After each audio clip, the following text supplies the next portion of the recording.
If you're getting visitors to your store, but no one is buying and not making any sales, there are 3 reasons why you're not getting any sales from those visitors who are coming to your site. So we're going to be covering that. We're going to be fixing that in this video. If you're new here, welcome. My name is Rudo, and here I share tips and tricks on how to build, market, and scale your online business. If that's something that you're interested in, make sure you subscribe, turn on that notification button so that you don't miss any of the videos like this where I share tips and tricks on how to build, market, and scale your online business.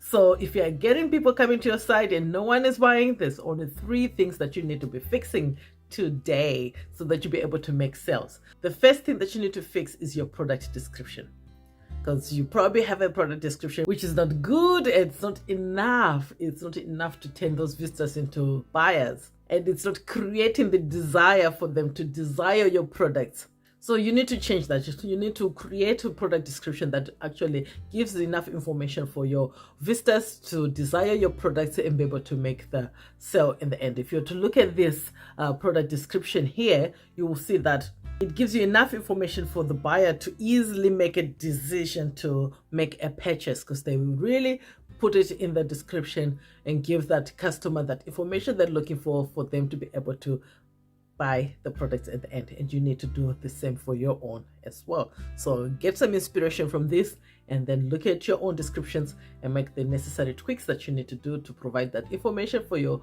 products so that people who come to your site becomes buyers. Then you start getting those sales that you've been looking for. The second thing that is probably making people to leave your site without making a purchase is that it takes too long for your site to load. Too long, and no one got time for that.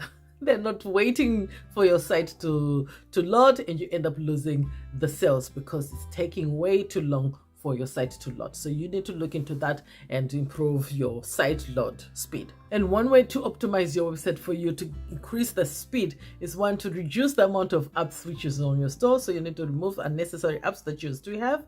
Make sure you remove those. If they're not helping you in any way, take them off, because if you have too many of those, they'll slow your site. And also you have to make sure that your images are not too big. If the size of your images is too big, it's going to slow down your website as well. So you need to optimize your site so that it speeds up your site. And then you'll be able to get more sales, because people don't have to be waiting for too long for your website to be loading. So make that change today. The third thing that is making all these visitors to your site and not to make any sale is that you don't have a call to action. You don't have a call to action. So what are they supposed to do? What are they supposed to do when they get on your site, right? You need to direct people to buy. You need to give them a call to action.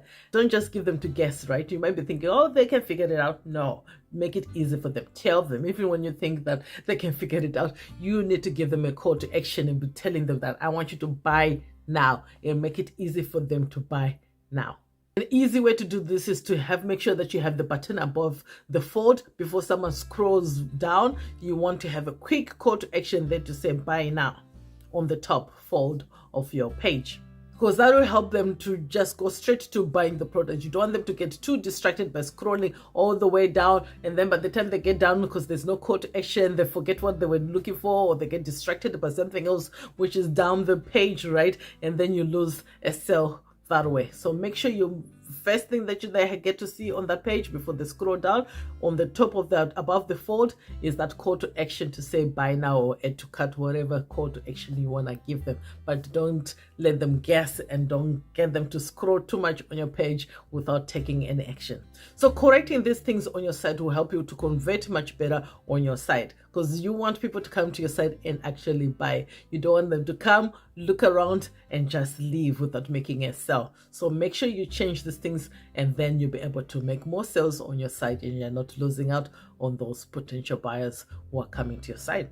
So I hope this has been useful. Make sure you share with others that might find this video useful as well. And don't forget to subscribe, turn on that notification button so that you don't miss any other videos like this where I share tips and tricks on how to build, market, and scale your online business. So for now, stay strong, stay positive, continue building the business that you love, and I'll see you next time, guys. Take care. Bye.